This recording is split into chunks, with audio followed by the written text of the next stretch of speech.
하나님으로 말미암아 유업을 받을 자니라. 아멘.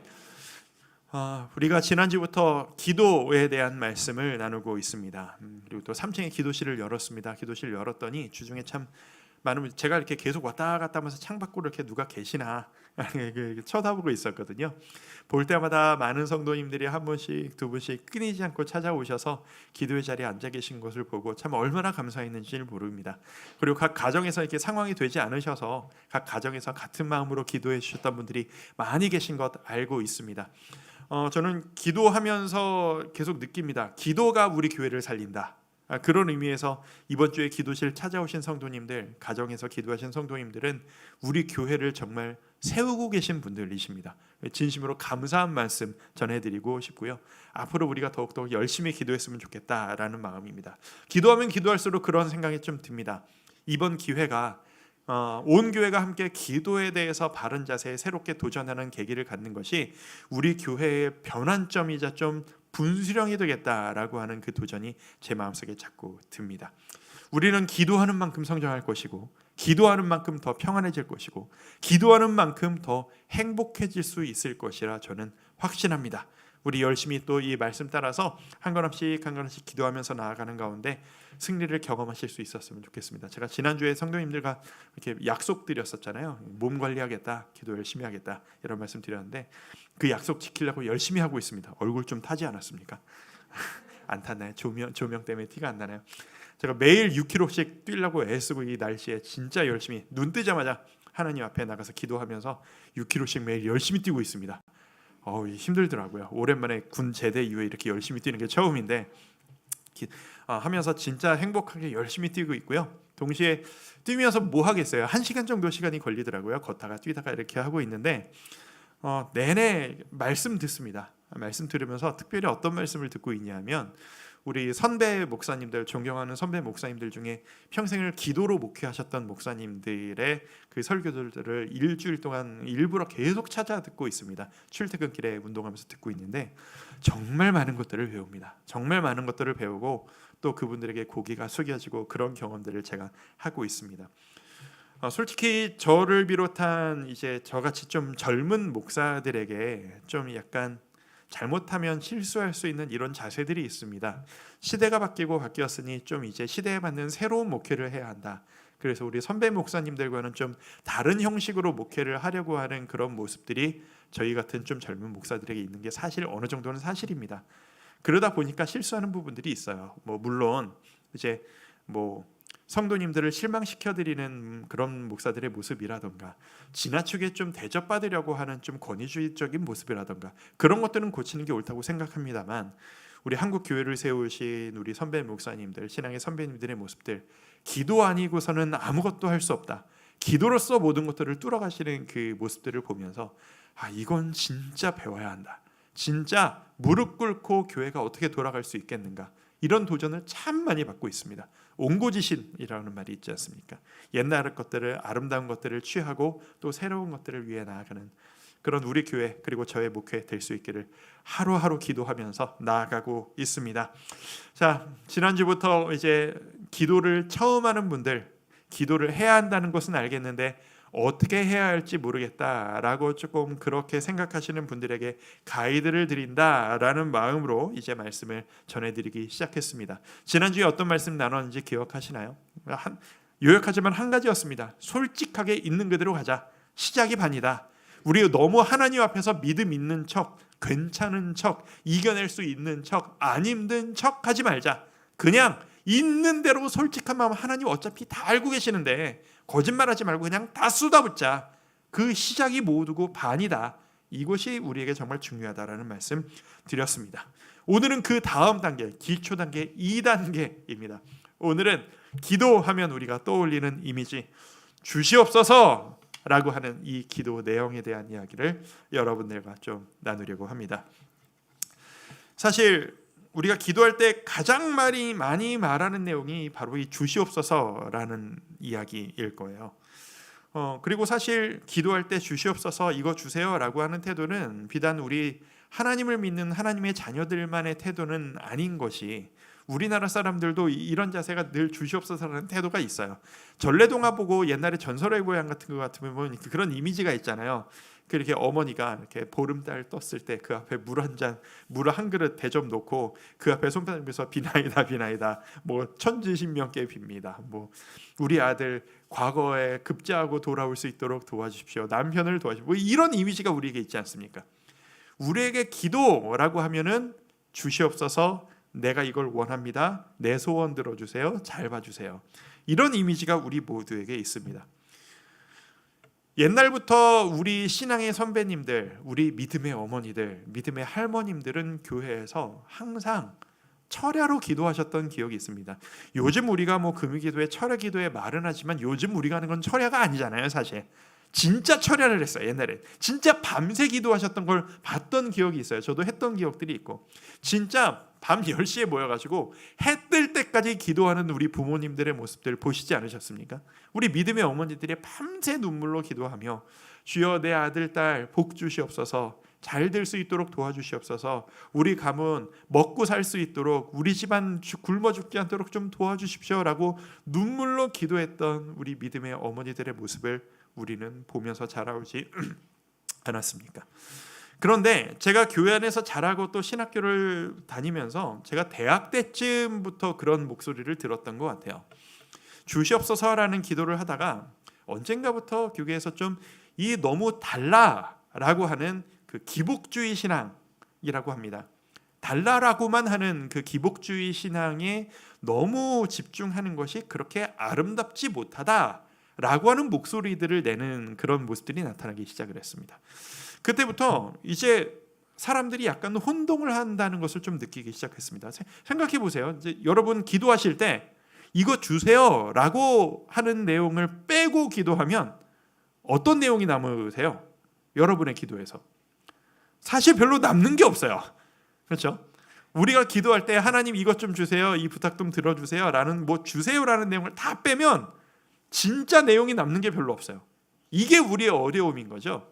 그런데 너무 기복주의 신앙 아름답지 않다라는 이야기를 하다 보니까 제 주위에선 그런 이야기들을 좀 했었거든요. 아니 이 딜레마가 생기는 거예요. 기도는 해야 되겠는데 달라라고 얘기를 할 때마다 뭔가 죄책감이 생긴다고 할까요? 너무 이 기도만 하면 안 되는 거 아닌가? 실제로 제가 사역을 하면서 저는 정말 많은 성도님들의 기도 제목을 끊임없이 받지 않습니까? 그리고 기도하고 있는데 기도 제목을 말씀하시는 분 중에 이런 분들이 진짜 적지 않게 있으세요. 뭐 이런 식으로 저는 기도 제목 같은 거 잘 내지 않습니다. 이런 분들, 저는 세세한 기도 제목, 아이들을 위해 기도 저는 안 합니다. 하나님께서 영적인 것을 구하고 주의 영광을 구하면 다 주신다고 말씀하셨는데 뭘 자녀를 위해 뭐 어디 대학 가게 해주세요, 우리 직장 어떻게, 전 그런 기도 안 합니다. 주의 영광을 위해 기도해주세요. 의외로 많으십니다. 의외로 많으세요. 내가 보기엔 좀 이렇게 기도하셨으면 좋겠는데 안 하시는 분들도 꽤 있으세요. 이게 어려운 거예요. 이런 고민을 하시는 분들이 점차 늘어가시면서 제 느낌인데 이게 뭐 연령대에 따라서 어느 교회에서 어떤 식으로 신앙생활을 하셨냐에 따라서 이게 느낌이 다르실 수 있는데 제 연령대 제 주위에선 이런 목소리들이 꽤 많았습니다. 그러다 보니까 이런 모습이 나타나는 거예요. 달라고 기도를 해야 되겠는데 달라고 하면은 뭔가 애매하니까 차라리 기도를 안 해버리는 모습, 기도 시간이 줄어버리는 이 딜레마가 생겨버리는 겁니다. 이게 마치 뭐와 똑같으냐 하면 어린아이가 그냥 큰 애가 엄마한테 찾아가서 용돈 달라, 갈 때마다 용돈 주세요 하니까 어느 날 엄마한테 이제 구박을 받습니다. 야 이놈아, 너는 엄마한테 와서 할 얘기가 용돈 달라는 얘기밖에 없냐? 혼이 난 거예요. 그러고 나서 보니까 용돈 달라고 할 일이 없으니까 엄마한테는 아예 안 가는 거예요. 이런 식의 모습이랄까요? 이런 모습들을 저는 적지 않게 발견하는 것 같습니다. 그래서 그런 의미로 제가 이런 말씀을 드린 거예요. 기도 내용이 좋은 내용을 기도하는 것보다 기도하는 것 자체가 중요하다라는 말씀을 드린 이유가 좀 이런 배경에서 드린 말씀인 게 좀 있습니다. 다시 한번 말씀드리지만 기도는 질보다 양이에요. 잘하는 것보다 많이 하는 게 중요합니다. 예를 들어서 행복한 가정이다, 우리 가정은 대화가 참 풍성합니다라고 얘기할 때 행복한 가정인지를 가늠하는 척도로 여러분 대화하실 때 얼마나 건설적이고 믿음이 있고 바람직한 내용으로 대화하세요, 이걸 묻지는 않잖아요. 대화를 얼마나 많이 하세요? 라는 걸로 행복한 가정이냐를 우리 판별하지 않습니까? 아버지 되신 하나님과 우리 관계도 마찬가지라고 생각합니다. 내용은 둘째치고 해야 돼요. 많이 해야 돼요. 그래서 시작이 반이에요. 자, 그렇다면 우리가 기도할 때 주시옵소서라는 이 기도를 빼놓을 수가 없을 것 같은데, 우리는 주시옵소서 이 기도를 어떻게 받아들여야 하는가? 과연 달라고 하는 기도는 염치 없고 부끄러운 기도이기만 한 것인가? 세 가지로 제가 한번 정리를 해봤습니다. 그 이야기를 오늘 여러분과 나누고 싶습니다. 첫 번째, 우리에겐 주시옵소서라고 할 수 있는 권리가 있다는 겁니다. 권리가 있다는 겁니다. 자, 이건 부인할 수가 없는 권리예요. 무슨 권리? 자식으로서의 권리입니다. 아들로서, 딸로서 아버지에게 이것 좀 주세요, 아버지. 이건 권리고 특권인 겁니다. 원래 우리는 하나님 아버지께 뭘 달라고 할 수 있는 자격이 아예 없는 존재들이었습니다. 하나님과 약속했던 거 다 걷어차고 내가 내 인생의 주인이랑 내 마음대로 살겠다고 했다가 원하는 거 있을 때만 하나님 찾아가고, 뭐 이런 권리 없는 자들이, 능력 없는 자들이 무슨 권리로 하나님 앞에 뻔뻔하게 주시옵소서라고 구할 수가 있겠습니까? 그런데 예수 그리스도의 십자가의 은혜가 우리에게 임했습니다. 예수님께서 우리 죄의 모든 대가를 다 짊어지시고 십자가에서 그 값을 대신 치르시고 돌아가시는 순간 어떤 일이 있었죠? 성전, 그 안에 예수님의, 하나님의 임재의 상징인 지성소, 너무 거룩한 하나님 앞에 죄인인 존재가 감히 하나님을 마주보면 죽을 수밖에 없어서 들어갈 수 없도록 막아놨던 그 휘장, 그 휘장을, 우리 죄값을 모두 해결해 주시는 순간 그 휘장을 하나님께서 직접 찢어버리셨어요. 안과 밖을, 문을 여셔서 통해버리게 만들어버리셨어요. 이제 우리는 십자가의 보혈의 공로를 의지하는 한 우리는 하나님을 직접 만날 수 있어요. 우리는 하나님의 자녀가 되었어요. 우리는 하나님께 직접 말씀드릴 수 있는 권리가 생겨버린 겁니다. 오늘 본문 갈라디아서 4장 5절 6절 말씀, 2절 말씀인데요. 같이 한번 2절 한번 읽어보도록 할까요? 율법 아래에 있는, 자 시작. 율법 아래에 있는 자들을 속량하시고 우리로 아들의 명분을 얻게 하려 하심이라. 너희가 아들임으로 하나님이 그 아들의 영을 우리 마음 가운데 보내사 아빠 아버지라 부르게 하셨느니라. 아멘. 옛날엔 아바 아버지라 하셨는데 이제는 아빠 아버지예요. 어색하더라도 저게 사실이에요. 하나님을 우리가 감히 아빠 아버지라고 불러요. 어린아이가 아버지 부르듯이. 여러분이 이제 하나님의 아들 딸이 되셨습니다. 여러분은 하나님의 아들 딸들이십니다. 여러분의 기분과 상관없는 겁니다. 우리 기분과 상관없이 그게 사실인 겁니다. 여러분은 집 나갔다가 집으로 돌아와서 다시 환영받은 탕자와 같은 존재들이고, 여러분들은 입양돼서 이제 아버지가 생긴 자녀 같은 그런 존재들인 겁니다. 요한복음 16장 24절. 지금까지는 너희가 내 이름으로 아무것도 구하지 아니하였으나, 내 이름으로 아무것도 구하지 아니하였으나 구하라, 그리하면 받으리니 너희 기쁨이 충만하리라. 두 단어가 중요합니다. 내 이름으로, 그리고 구하라. 예수님께서 우리에게 기도에 대해 말씀하실 때 너희 하나님께 부탁할 거 있지? 너희 하나님께 말씀드릴 자격 없는 거 내가 다 해결해놨거든. 그러니까 내 이름 대라. 내 이름으로 기도해라. 내 이름 걸고 얘기하면 저기 하나님, 저기 예수님이 해결해 놓으셨다고, 예수님이 하나님이 잘 봐주실 거라고 얘기하시던데 잘 좀 봐주세요. 예수님 이름 걸고 얘기하라는 그런 의미입니다. 이게 우리의 특권입니다. 자녀의 특권, 해달라고 당당하게 말할 수 있는 것. 이게 우리의 자녀된 특권입니다. 생각해 보세요. 원래 부모 자식 간의 대화를 이렇게 쫙 펼쳐놓고 주제를 분류를 해보면 거의 딱 두 가지 주제로 분류가 됩니다. 주세요, 아니면 해라. 이거 두 개예요. 사실 부모 자식 간의 대화가 다 그래요.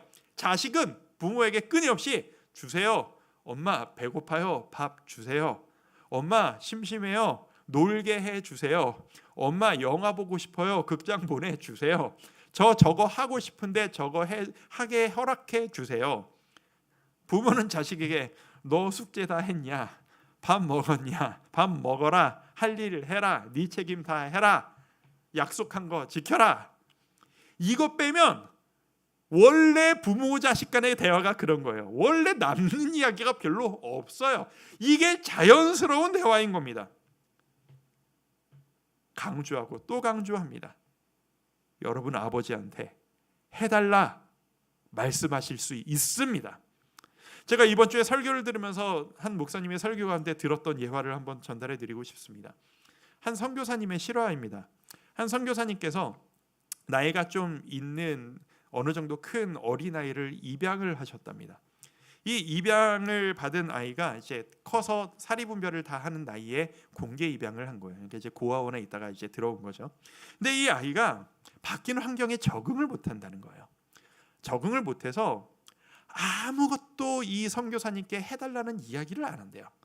아무리 배가 고파도 먼저 배고프다 얘기를 안 하고 필요한 게 있어도 해달라고 얘기를 안 한다는 거예요. 왜 그러겠어요? 원래 그런 이야기를 해본 적도 없고 아버지가 있었던 적도 없었고 괜한 이야기해서 우리 양아버지한테 이거 뭐 주세요, 이거 뭐 하고 싶어요 얘기했다가 잘못 보여서 나 고아원으로 다시 돌아가면 어떡하냐라고는 공포와 두려움이 있는 거죠. 그걸 바라보는 이 아버지의 마음이, 선교사님의 마음이 너무 아픈 거예요.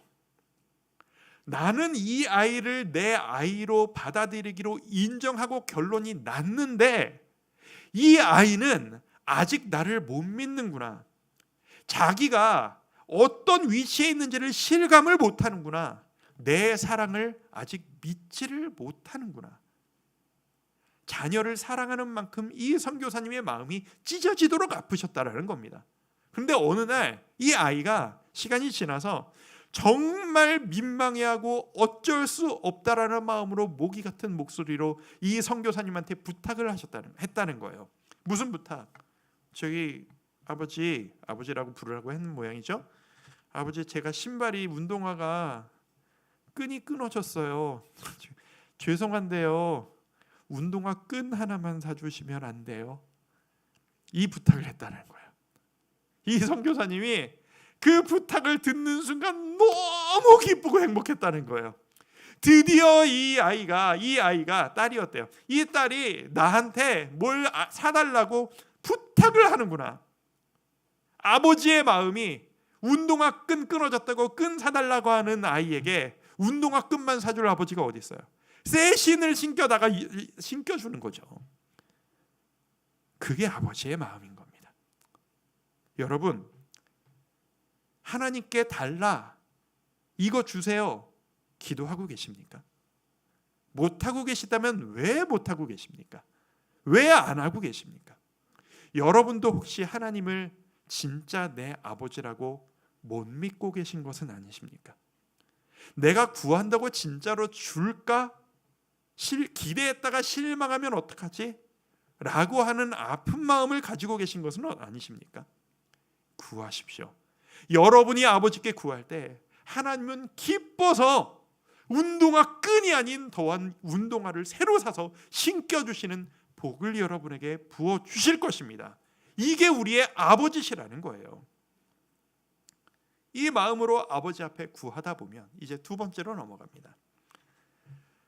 구하다 보면 언제까지나 주시옵소서라고만 하는 그 모습이 아름답게 보이냐, 이것을 점검해야 됩니다. 두 번째, 영적 나이에 따라서 이 기도 내용의 비율이 달라져야 될 필요는 있다라는 이야기예요.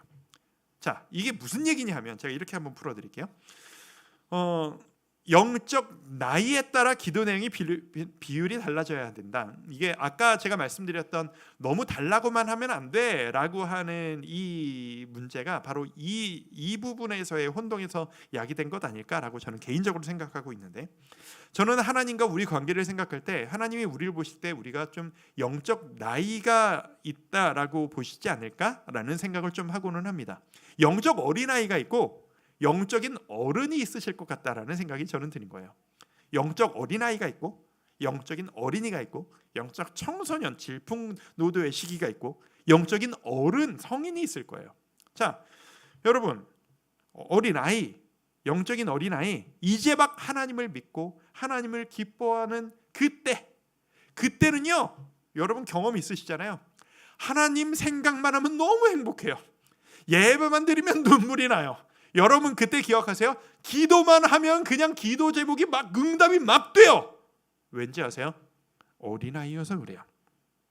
여러분 실제 우리의 아이들, 갓난 아기들 볼 때 얼마나 이뻐요. 아이가 왜 이뻐요? 아이라서 이쁜 거예요. 이유가 없어요. 뭘 잘하고 못해서가 아니에요. 그냥 아이는 이쁜 겁니다. 웃으면 웃어서 이쁘고 울면 울어서 이뻐요. 똥을 싸면 똥을 싸도 이쁘고 때를 부려도 이뻐요. 왜? 어린아이니까. 얼마나 이쁘면 이 이쁜 모습을 기억하려고 괜히 쿡쿡 찔러서 울게 만들어놓고 그거 영상 찍어놓고 그거 보고 막 이러잖아요. 그래도 아이는 이쁜 거예요. 아이는 가만히만 있어도 엄마 아빠가 알아서 먹여주고 알아서 기저귀 갈아주고 알아서 옷 입혀주고 씻겨주고 다 해요. 그게 어린아이의 특권이고 가만히만 있어도 사랑을 받아요. 영적인 어린아이도 마찬가지예요. 여러분이 하나님 앞으로 나아와서 주님을 나의 구주로 영접했다는 그 사실 하나만으로 여러분은 하나님의 사랑을 풍성하게 받으셨을 거예요. 여러분 지금 그때이신 분들도 여러분 중에 있으실 거예요. 가끔 이런 얘기 들었어요. 제가 예수님을 10년 믿었지만 저는 아직도 초신자입니다. 그건 다른 문제가 돼요. 자, 영적 어린이 몸이 컸어요. 5살, 6살, 10살, 15살이 됐어요. 근데 나는 언제까지나 어린아이로 남고 싶어 라고 해서 울고만 앉아있고 웃고만 앉아있고 그냥 옷도 안 갈아입고 가만히 앉아있으면 그 아이는 부모의 근심거리가 되기 시작해요. 부모가 아이를 사랑하는 마음이 바뀐 게 아니잖아요. 사랑받고 싶은 마음이 잘못된 것도 아니잖아요. 그런데 그 어린이가 됐으면 이제는 좀 자기가 옷은 갈아입을 수 있어야죠. 자기 의사 표현은 할 수 있어야죠. 배고프면 배고프다 말도 할 수 있어야 되고 밥 먹으러 떠먹여주는 게 아니라 밥 먹으러 와라 라고 하면 하던 거 끊고 와서 앉아있을 수 있어야죠. 성인이 되면 어떤가요? 이제는 부모님이 말씀하기도 전에 내가 먼저 부모님이 이거 원하시겠지? 헤아릴 수 있어야죠. 조금 더 크면 부모님께 받는 것보다 내가 해드리는 게 조금 더 많아져야죠. 이게 성장의 과정 아니겠습니까? 영적으로도 우리가 그렇게 성장해야 한다는 겁니다. 어릴 때는 주시옵소서로만으로도 너무나도 큰 복을 받아요. 여러분은 영적 나이가 어떤 나이세요? 여러분 나이에 어떻게 하나님 앞에 나아가는 게 하나님 보시기에 기쁜 모습이실까요? 영적인 나이가 들어갈수록 비율이 달라져야 합니다. 주시옵소서라는 것과 하나님 제가 뭘 하길 원하세요? 이 비율이 어린아이에서 어른이 갈수록 달라져야 해요. 자, 여러분은 지금 어느 수준이십니까? 영적인 어린아이를 사모하면서 나는 언제까지나 어린아이, 나는 훈련도 받았고 나는 집사도 됐고 나는 봉사도 됐지만 나는 주시옵소서만 하겠습니다. 아니요. 이제는 주님께 여쭤보실 수 있어야 합니다. 옛날에는 그냥 행복하기만 했는데, 옛날에는 뭘 해도 기쁘기만 했는데 왜 나에게 이런 새로운 일들이, 부딪힘들이 생기지? 왠 줄 아세요? 여러분이 성장하셨기 때문이에요. 여러분이 지금 그때 그 일을 이겨내시는 것이 여러분이 하나님을 더 기쁘게 해드리는 성장의 계기가 되실 것입니다. 세 번째로 넘어가겠습니다. 이 과정들을 통해서 달라고 매달리는 과정을 통해 주님과 더 친밀해지셔야 될 필요가 있다라는 것을 우리는 기억해야 합니다.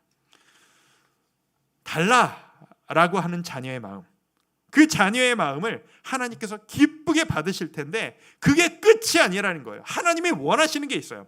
제가 지난주에 소개해드렸던 책 하나 있죠. 기도에 대한 책을 한 주에 하나씩 소개해드리겠다 말씀드렸는데, 지난주에 그 필리비안시의 기도라는 책을 소개를 해드렸어요. 그 많은 분들이 물어보시더라고요. 그 책 절판됐어요. 그거 어때요? 그러시던데, 그 우리 순장님께서 그걸 딱 찾으셔서, 제가 그 책을 워낙 옛날에 사가지고 책 제목이 바뀌었더라고요. 개정판이 나왔어요. 기도하면 뭐가 달라지나요? 라는 식으로 새로운 제목으로 모양도 바뀌어서 나왔더라고요. 교회 게시판에 올라가 있으니까 한번 참고해 주시면 좋겠습니다.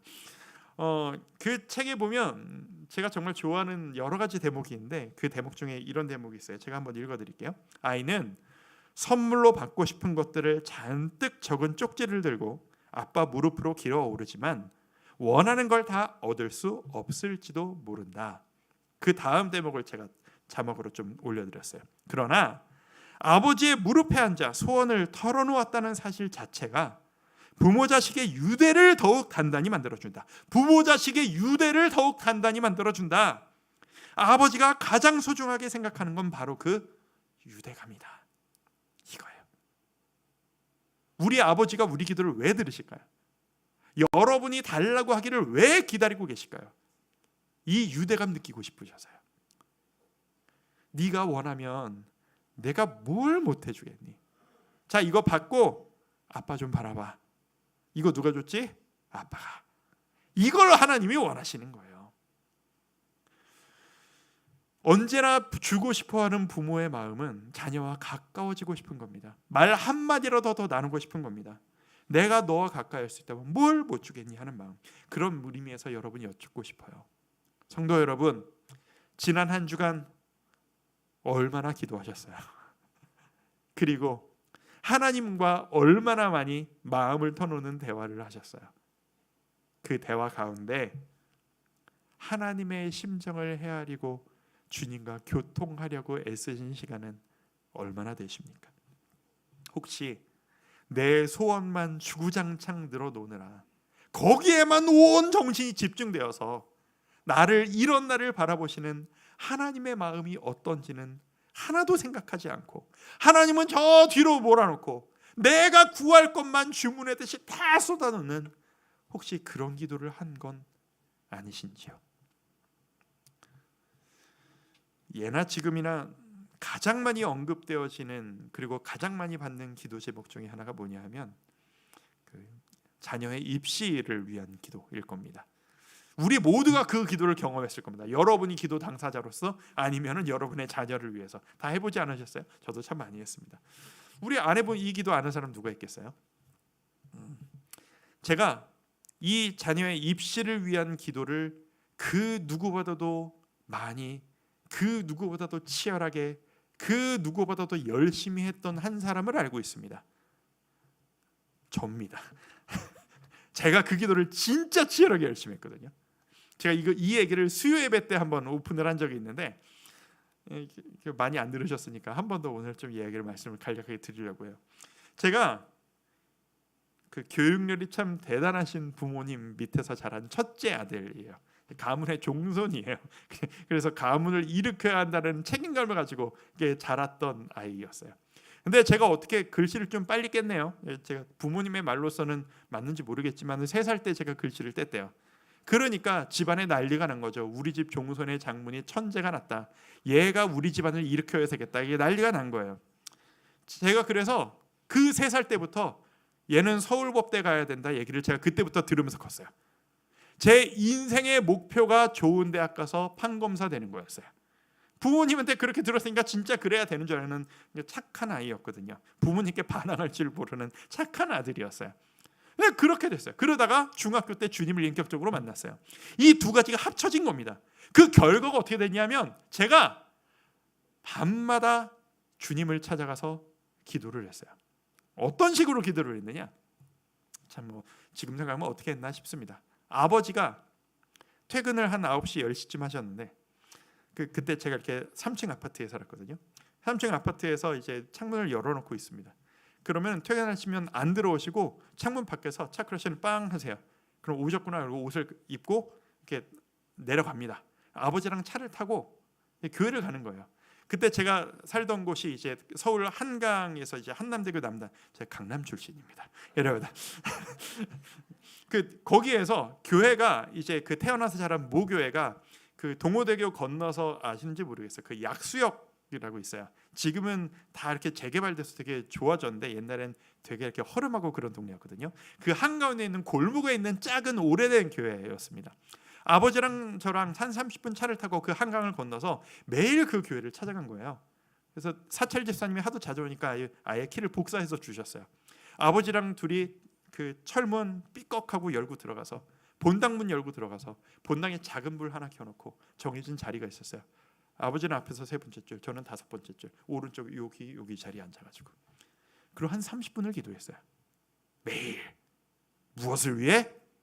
좋은 대학 갈 수 있게 해주세요. 그거를 언제부터 얼만큼 했는지 아세요? 중3 때부터 고3 수능 전날까지 단 하루도 안 빼놓고, 진짜로 명절이든 여행 가는 날이든 뭐든 단 하루도 안 빼놓고 매일 찾아갔어요. 저 기도할 만큼 해본 사람이에요. 제가 수능 전날에, 제가 수능 2년차 200점 만점 수능 세대거든요. 9학번 그때 그 수능 전날에 제 마음속에 축제가 이미 일어났어요. 왜냐? 우리나라에서 내일 이 시험을 위해 나보다 기도 많이 한 사람은 우리나라에 없을 것이다. 하나님이 역사하시사 우리 교회 사람들이 내가 이걸 위해 얼마나 열심히 기도했는지를 다 알고 계시는데 하나님 살아계시다면 이걸 역사 안 해주시면 말이 안 됩니다. 주여 믿사오니 찍는 손마다 비껴가게 하셔서 정답을 찍게 하시고, 제가 잘못된 정답을 찍으면 실수로 정답을 찍게 없어서 정말 추후의 의심도 없었어요. 믿는 자에게는 불가능한 일이 없으리라. 믿으면 산도 옮길 것이다. 진심으로 믿고 전날 축제를 벌였던 기억이 나요. 그리고 기쁘게 시험을 봤죠. 그날로 기도를 끊었어요. 만 4년 했던 기도를, 하루도 안 빼놨던 기도를 가채점을 했어요. 그리고 어느 대학을 갈 준비를, 그때 본고사가 있었으니까 본고사를 막 준비하고 있었죠. 성적표가 나왔네. 어떻게 됐는지 아세요? 가채점 했던 것보다 200점 만점 시대인데 40점이 떨어져 나온 거예요. 절망이 오는 거예요. 주님, 40점이 올라가도 모자를 파네. 이게 뭡니까? 제가 뭐 OMR 카드 실수를 했는지, 왜 재수했잖아요. 안 간다. 다른데 이 지역에서 안 간다. 그래서 제가 지금 이 자리에 있는 거예요.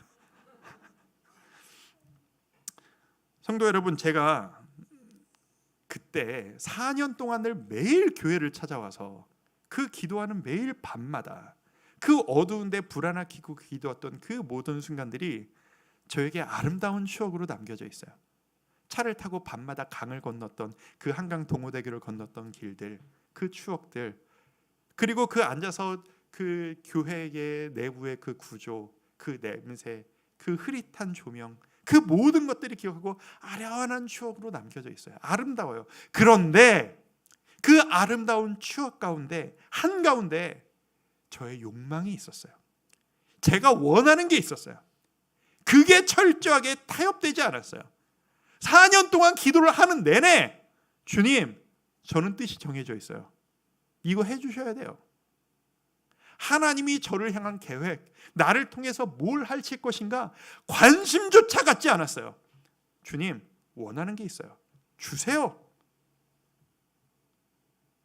그거를 깨부시는 과정이 저에게 재수 1년 기간이었거든요. 여러분, 여러분이 너무 강렬하게 원하시는 게 있으실 수 있습니다. 그것 자체가 잘못은 아닙니다. 그런데 우리가 주의해야 될 게 있어요. 내가 원하는 게 너무 강렬하고 내 머리, 내 눈앞이 내가 원하는 것으로 가득 차 있으면 내가 원하는 것이 내 눈을 가려서 이 눈 앞에 계신 하나님이 안 보여요. 구해야 돼요. 그래도 구해야 돼요. 여러분의 솔직한 마음이 그거라면 그거를 그냥 막 퍼부으셔야 돼요. 그러다가 여러분이 원하는 것을 막 기도하시다가 보면 이것이 흩어지면서 조금씩 눈앞이 흐려지면서 어렴풋이 저기 계신 하나님이 보이기 시작해요. 거기서 멈추시면 안 되는 거예요. 거기서 더 가셔야 되는 거예요. 포기하지 않고 더 가셔야 하는 겁니다. 주님, 제가 원하는 건 이만큼 진짜 원 없이 구했는데 한마디만, 주님도 저한테 뭐 원하시는 거 혹시 있으세요? 주님, 제가 뭘 하기를 원하세요?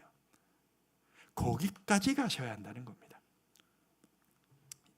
이제 시리즈 마지막 설교가 바로 이 기도를 어떻게 할 것이냐가 이제 3편, 주님이 원하시는 걸 어떻게 듣고 기도할 것인가가 이제 마지막 시리즈 설교가 되겠습니다. 매주 하나씩 기도에 대한 책을 소개해드리겠다고 했으니까 오늘도, 왜 기도에 대한 책들은 이렇게 다 두꺼울까요? 워낙 유명한 책입니다. 이거는 절판이 안 되고 이 모양 그대로 나옵니다. 팀 켈러의 기도라고 하는 책입니다. 팀 켈러 목사님은 이제 교계에서 워낙 존경을 많이 받는 목사님이시고 언급이 많이 되는 목사님인데, 이 책도 정말 기도에 대한 인사이트, 정말 좋은 지침으로 가득합니다. 정말 많은 것들을 언급할 수 있는 책인데 그냥 딱 한마디, 이 중간에 제목 하나가 제 마음을 확 움직였어요. 이런 제목이 있어요. 기도만큼 위대한 것은 없다. 하나님 앞에선 어떤 문제도 하찮은 것이 된다. 여러분 걱정하고 계신 문제가 있으십니까? 여러분 마음속에 응어리가 지금 있으십니까? 해결해야 될 문제가 있으십니까? 주님 앞에서 기도할 때 그 문제가 하찮은 것으로 바뀔 수 있으리라 믿습니다. 왜 걱정하십니까? 기도할 수 있는데. 왜 그걸 가지고 무거워하십니까? 그 문제의 주인이신 하나님이 우리가 얘기하기를 기다리고 계신대요.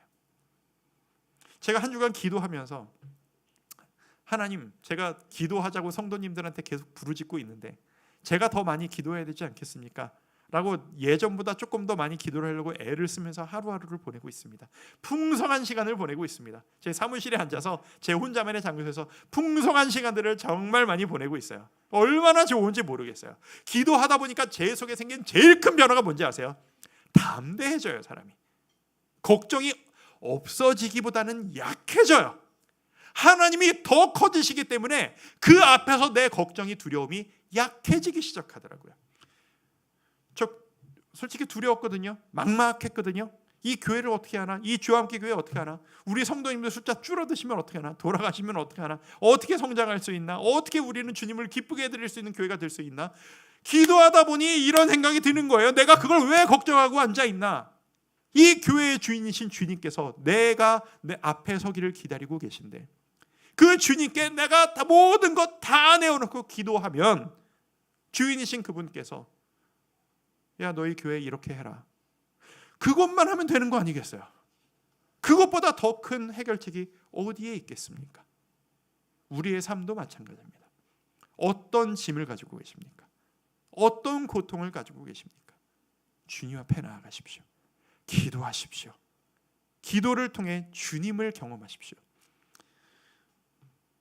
제가 어제 이 설교를 어떻게 전할까요? 라고 기도하다가 하나님이 저에게 이미지 하나를 떠올리게 해주신 게 있는데, 여러분 머구리 아세요? 머구리? 머구리가 뭐냐면 그 해녀는 아시죠? 해녀가 뭐야? 이제 산소통 이런 거 안 하고 그냥 이게 갑자기 말이 생각이 안 나. 이게 물안경 큰 거 쓰고 숨 참고 들어가서 몇 분 동안 이렇게 전복, 해삼 이런 거 떼가지고 다시 나오고 다시 들어가고, 이게 해녀잖아요. 머구리는 뭐냐면 요즘에는 금지가 돼 있대요. 남자가 한대요. 무겁고 힘들어서. 쇠로 된, 엄청 무거운 그 쇠로 된 그 철무를 쓰는 거예요. 그리고 온 몸이 공기가 통하는 옷을 입는 거예요. 그리고 나사로 막 쪼여. 혼자 못 입어요. 그리고 거기에다가 공기 호스를 하나 연결해요. 그래서 물로 뛰어드는 거예요. 품 하고 무거우니까 들어가겠죠. 물 바닥으로 들어가서 저 그림처럼 끈이 하나 연결돼 있잖아요. 저게 끈이 아니라 산소줄이에요. 배 위에서 기계로 산소를 공급을 해주는 거예요. 저것만 끊어지거나 꼬이거나 문제가 생기지 않으면, 머구리가 왜 금지가 되는지 아세요? 해녀들은 들어가서 맺겠다고 올라오고 이러는데, 머구리는 저 산소가 연결되고 있으면 1시간이고 2시간이고 바닥을 그냥 다 헤집고 다니면서 바닥에 걸 다 쓸어오는 거예요. 그러니까 씨가 마르는 거죠. 금지. 이게 우리 모습 같은 거예요. 여러분, 이 머구리가 처음으로 바닷물 속으로 무거운 이 철로 된 온 갑옷 같은 옷을 입고 물로 뛰어들 때 얼마나 두렵겠어요. 이 물속에 뭐가 있는지 알아요. 얼마나 깊은 줄 알아요. 내가 숨쉬고 만약에 이 줄이 끊기면 내가 살아나올 수 있지 어떻게 알아요? 두렵잖아요. 우리 인생이, 우리 이 세상 밖으로 뛰어드는 우리의 모습이 이 깊은 바닷물 속으로 뛰어드는 모습 같아요. 잡아먹히면 어떡하나, 흔들리면 어떡하나, 끊기면 어떡하나. 그런데 우리에게 기도가 저 머구리의 산소 연결 통로가 되는 거예요. 우리의 주님은 저 산소줄을 절대 먼저 끊으시는 적이 없어요. 우리가 세상 속으로 뛰어들 때, 바닷속으로 뛰어들듯 머구리처럼 뛰어들 때 기도만 끊이지 않고 산소줄을 붙잡고 주님 앞에 기도하면서 바다 같은 세상 앞에 뛰어들고 걸어가고 있으면 두려웠는데 그 두려운 세상에서 바닥을 다 휩쓸어서 금지하다 할 정도로 우리는 해녀와는 또 다른 엄청난 복을 우리는 쓸어 담을 수 있을 겁니다. 여러분, 이게 우리의 도전이고 우리가 누릴 수 있는 축복입니다. 우리 영적 머구리 같은 삶을 좀 삽시다. 기도하며 뛰어드는, 세상의 바다로 뛰어드는, 기도하며 다루는 영적 머구리 같은 삶을 우리가 좀 살았으면 좋겠습니다. 여러분, 무슨 능력으로 살아가시겠습니까? 저 세상 앞에서 어떤 능력으로 살아남기를 원하십니까? 우리 기도의 능력으로 살아가는 우리 모두가 되기를 축복해 드리고 싶습니다. 기도에 대해 한 주 한 주 말씀을 나눕니다. 이제 다음 주에는 신영철 목사님 말씀 전해주시고 마지막 3주차에 그 하나님 저에게 뭘 원하십니까? 라는 기도, 거기까지 못 가셔도 괜찮습니다.